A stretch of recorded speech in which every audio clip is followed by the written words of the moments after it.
사이코즈만 괜찮아 10화 후반부 마치 도의제로 의심되는 인물 박옥란. 저는 이 캐릭터가 당연히 고문영의 엄마 도의제가 아니라고 생각합니다. 중반부터 너무 심하게 자기적으로 내가 도의제일 수도 있다라는 느낌을 풍겼고 3주 6회 분량 8시간의 방영분이 남은 현재 죽지 않고 모습을 숨기고 있던 도의제가 주인공들 앞에 모습을 드러내게 된다면 이는 이 드라마가 너무 조커를 빨리 꺼내게 되는 셈이죠.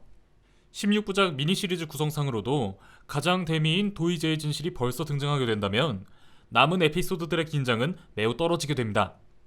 그렇기 때문에 이 박옥란이 마치 도의제처럼 보이는 것은 이 드라마가 시청자들에게 던지는 하나의 미끼로 예상해 볼 수 있죠. 이러한 점을 상정하고 박옥란이란 캐릭터의 공식 홈페이지 설정과 앞뒤 정황을 본다면 이 캐릭터가 더욱이 고문영의 엄마 도의제일 수 없다는 생각이 드는데요. 이번 영상에서는 먼저 이 박옥란의 정체에 대해 한번 예상해볼까 합니다. 자, 이 드라마 사이코즈만 괜찮아의 배경은 정신병원입니다. 주인공들과 그들을 둘러싼 등장인물들 역시 다수가 정신질환에 관한 이야기를 하나씩 가지고 있으며 그러한 질환들이 각 에피소드의 진행에 있어 주요하게 다뤄집니다. 이 박옥란이란 캐릭터 역시 마찬가지겠죠.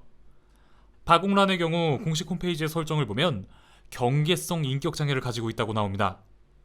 경계성 인격장애는 대인관계에 있어 불안정하고 충동적인 특징을 갖는 성격장애인데요. 자기 자신이 어떤 사람인지에 대한 분명한 인지가 떨어지며 분노 조절에 어려움을 느끼고 이 과정에 스스로를 자해하며 자신이 애착을 가진 대상에게 버림받지 않기 위해 애쓰는 모습을 보입니다. 분명 박옥란과 이 경계성 인격장애가 앞으로의 에피소드 진행 방향의 키가 되겠죠. 이를 통해 제가 예상하는 앞으로의 진행은 다음과 같습니다. 공식 홈페이지 설명에도 나와있듯이 박옥란은 서쪽 마녀의 살인 시리즈의 광팬입니다. 대사 한 줄 읊을 기회조차 주어지지 않던 무명 연극 배우였던 박옥란에게 서쪽 마녀의 살인 시리즈는 비루한 그녀의 삶을 잠시 잊게 해주는 도피처였고, 그런 서쪽 마녀의 살인 이야기에 빠져들게 된 박옥란은 중국엔 이 소설을 쓴 작가 도의제에게 푹 빠지게 되고 이내 집착하게 되었을 겁니다. 박옥란은 홈페이지 설명에도 나와있듯이 자기를 드러내고픈 욕망이 강한 인물입니다.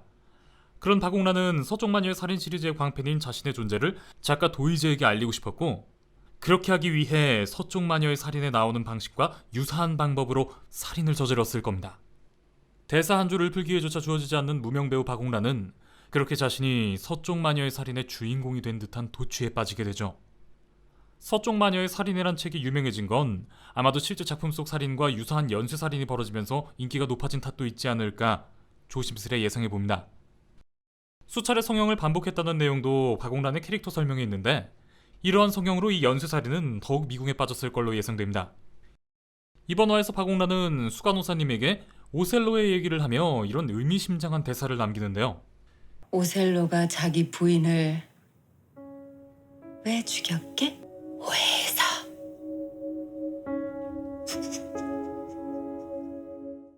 여기서 오셀로를 도의제의 남편 고대환으로 본다면 박옥란이 작가 도의제에 대한 어긋난 팬심으로 작품에 등장하는 것과 유사한 방법으로 살인을 저지르고 다니자 이를 알 턱이 없는 도의제의 남편 고대환은 아내 도의제를 예고 살인을 하는 살인자로 오해하고 더는 피해자가 발생하지 않게 하기 위해 아내를 죽인 것이 아닐까 싶은데요. 그렇게 아내를 몰래 죽이고 고대환이 성진시의 누구도 발길이 닿지 않는 숲속의 성으로 이사가자 도의제의 광팬 박옥란은 도의제를 따라서 성진시로 갔을 겁니다. 저는 지난 영상의 내용 그대로 이 숲속의 성에서 서쪽 마녀의 살인을 쓴 도의제는 아내를 직접 죽이고도 아내를 잊지 못해 해리성 인격장애로 스스로를 도의제라고 생각하는 고대환일 것으로 보는데요. 6화 액자에도 가족 사진엔 고대환과 어린 문영이밖에 없었죠. 엄마 도의제의 모습으로 예상되는 액자도 하나 있었지만 이는 실물을 찍은 것이 아닌 물감으로 그린 그림이었습니다. 이 역시 이 집에는 애초에 살아있는 도의제는 없었다는 암시일 겁니다. 아마 고대환은 아내 도의제 작가를 직접 찾아온 박옥란을 제대로 만나주지 않았을 것으로 예상합니다. 박옥란은 그렇게 완전히 모습을 드러내지 않는 고대환을 도의제 작가라고 생각했을 겁니다. 자, 이 박옥란은 경계성 인격장애를 가지고 있다고 했죠. 경계성 인격장애의 특징은 자신이 애착을 가지고 있는 대상에게 버림받지 않기 위해 애쓰고 인정받고 싶어하는 욕구가 크며 파괴적으로 행동하며 몹시 충동적이라는 것이죠. 박옥란은 제대로 도의제에게 인정받으면 자신을 만나줄 거라 믿고 성진시에서 다시 서쪽 마녀의 살인에 나옴직한 살인을 직접 실행에 옮기기로 마음먹습니다.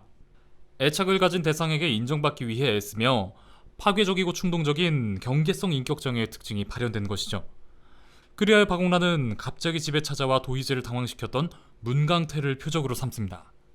도희재의 소설과 비슷한 방식으로 도희재를 귀찮게 하는 대상을 죽여버리면 분명 도희재가 자신에게 관심을 가져줄 것이라는 오해였죠. 하지만 이 과정에서 박옥란은 형 상태를 강태로 잘못 알고 죽이려 하고 이때 상태가 아닌 엄마가 대신 목숨을 잃게 되지 않았을까 싶습니다. 자, 박옥란이 사이코지만 괜찮아에서 처음 등장한 때를 기억하시나요? 바로 에피소드 4화에서 상태에게 사진을 찍어달라고 한 장면이 첫 등장이었는데요. 나도 좀 찍어주라. 이때 상태가 박옥란의 부탁으로 사진을 찍으려는 순간 상태의 손에 나비가 앉게 되고 이로 인해 상태는 박옥란을 앞에 두고 겁에 질려 달아나게 됩니다. 작중 나비를 두려워하는 상태에게 실제로 나비가 나타나 앉은 유일한 장면이 바로 박옥란이 처음 등장한 이 순간입니다. 이는 곧 상태에게 트라우마를 심어준 그 나비가 바로 박옥란이라는 암시로 예상해 볼 수 있겠죠. 단 한 번도 주인공을 해본 적 없는 대사 한 줄을 읊을 기회조차 주어지지 않았던 무명 배우 박옥란. 강태 엄마를 죽인 박옥란은 마치 자신이 소설 서쪽마녀의 살인의 주인공이 된 듯한 기분이 들었겠죠. 강태의 엄마를 죽인 박옥란은 이 사실을 도희재에게 말하고 인정받을 생각에 한달음의 숲속의 성으로 달려갔을 겁니다. 그리고 알게 되었겠죠. 자신이 도희재라고 생각했던 사람은 그녀의 남편 고대환이었고 진짜 도희재는 이미 죽고 없는 사람이었다는 걸요. 이에 박옥란은 분노합니다. 그리고 자연히 자신이 사모에 맞지 않던 작가 도희재를 죽인 남편 고대환을 증오하게 되었겠죠. 그렇기에 박옥란은 미워하는 고대환을 괴롭히기 위해 일부러 그가 입원한 이 괜찮은 정신병원에 들어온 것은 아닐까 생각됩니다. 자신과 자신이 사모한 도희재에 대한 나름의 복수인 셈이죠. 박옥란에게 있어 도희재는 최상의 존엄. 그런 도희재를 죽이고 남자인 고대환이 여자 옷을 입고 흉내내어 박옥란 자신마저 착각하게 만든 기만 정도는 되어야 박옥란의 입에서 이런 대사가 나오지 않을까요? 미친 새끼.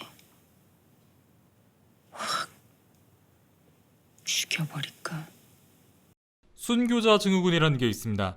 모든 옛날 기억들이 아름답게 포장되는 무드셀라 증후군과는 반대로 순교자 증후군은 과거에 대한 기억이 자기 자신에게 힘들고 슬펐던 일들로 남는 증상을 말하는데요. 어머니에 대한 왜곡된 기억을 간직하고 있던 강태가 그러했고 강태가 자신이 죽었으면 좋겠다 생각해 자기를 강물에 빠뜨리고 도망갔다고 기억하는 형 상태 역시 이에 해당한다고 볼 수 있습니다. 강태를 사이에 두고 두 사람 상태와 고문형은 대립할 수밖에 없습니다. 상태 입장에선 강태를 절대 양보할 수 없으니 대신 아끼는 망태를 문형에게 넘겼지만 망태뿐 아니라 강태까지 고문형이 데려가는 것은 참을 수 없었겠죠. 상태가 모든 사람들에게 동생이 자기를 죽이려 했다고 계속해서 소리친 것은 고문형이 자신의 유일한 친구였던 주리를 다른 친구들에게 빼앗기지 않고 오직 자신만 독차지하기 위해 수를 쓴 것과 같은 맥락에서였겠죠. 임금님 귀는 당나귀기를 상태에게 알려준 건 역시 바로 고문형이었으니까요. 문강태는 단 하루 고문형과 함께 하고 싶은 것을 다 했지만 동생을 문형에게 빼앗기지 않으려는 형 상태의 강수로 강태는 자신은 그래서는 안 되는 죄인이란 것을 다시금 깨닫습니다. 고문형과 함께 떠난 하루는 강태에게 있어 덧없는 나비의 꿈, 일장춘몽이었죠. 다시 강태에게 채워주는 목줄. 하지만 상태는 강태보다 형이고 더 어른입니다. 둘리의 고길동이 진짜 어른다운 어른이란 걸 알고 있죠. 고길동은 자신의 가족인 희동이가 둘리를 좋아한다는 이유만으로 둘리를 가족으로 받아준 가장입니다. 자신의 분신의 이름을 고길동으로 지은 상태라면 동생 강태의 행복을 위해 한 발 더 양보해주지 않을까 싶네요. 마치 고길동처럼요. 그런 상태의 결심으로 덧없는 일장춘몽과도 같았던 고문형과의 행복한 하루하루가 강태에게 다시 찾아오지 않을까 예상해보는데요. 저는 이것이 강태가 목줄을 풀게 되고 과거의 트라우마로부터 완전히 자유로워지는 것은 물론 형 상태에게도 트라우마 극복의 계기로 이어질 것으로 예상합니다. 정신을 의미하는 사이코의 어원은 영혼과 나비를 뜻하는 그리스어 프시케입니다. 오래전부터 영혼과 정신을 나비로 표현하는 것은 이로부터 비롯된 것인데요. 상태는 나비가 엄마를 죽였다 하고 그날부터 나비 악몽에 시달리며 고통받게 되었습니다. 상태의 정신적 트라우마 그 자체인 나비. 형제는 이 나비로부터 평생을 도망쳐 다녔습니다. 하지만 결국 형제는 더 이상 트라우마를 피하지 않기로 하고 그 트라우마의 진원지인 성진시로 오게 되고 이곳에서 고문형을 다시 만났죠. 상태가 동생 강태의 행복을 위해 완전히 마음을 열고 고문형을 받아들인다는 것은 곧 상태의 트라우마를 극복하게 되리란 강한 암시로 볼 수 있습니다. 고문형은 조금의 망설임도 없이 나비를 찢어버릴 수 있는 사람이니까요. 두 손으로 나비를 찢는 고문형의 불길한 묘사는 사실 고문형이 주인공들의 정신적 트라우마를 없앨 유일한 인물이란 암시였던 것이죠. 박옥란은 도희제에 대한 팬심이 뒤틀려 이제는 도희제의 딸 고문형에게 마치 자신이 엄마인 것처럼 연기할 것으로 보이는데요. 하지만 지난 에피소드에서 이미 가짜 엄마를 한 차례 겪었고 문강태와 함께 머리를 자르는 것으로 엄마에 대한 트라우마를 모두 이겨낸 고문형.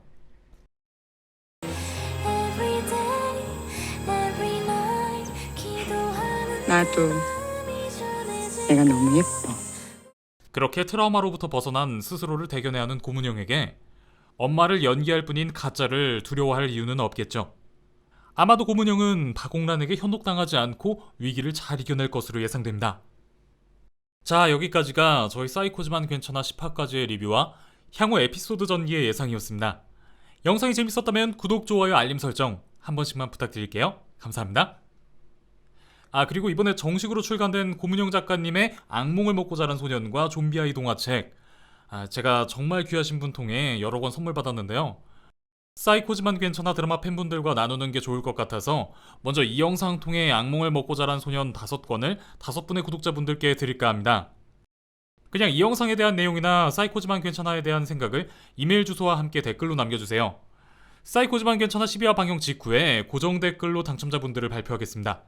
다음 영상들을 통해 고문형 작가의 또 다른 작품들도 나눔할 예정이니까요. 여러분들의 많은 참여 바랄게요. 감사합니다. 그럼 지금까지 미노타우루스였습니다.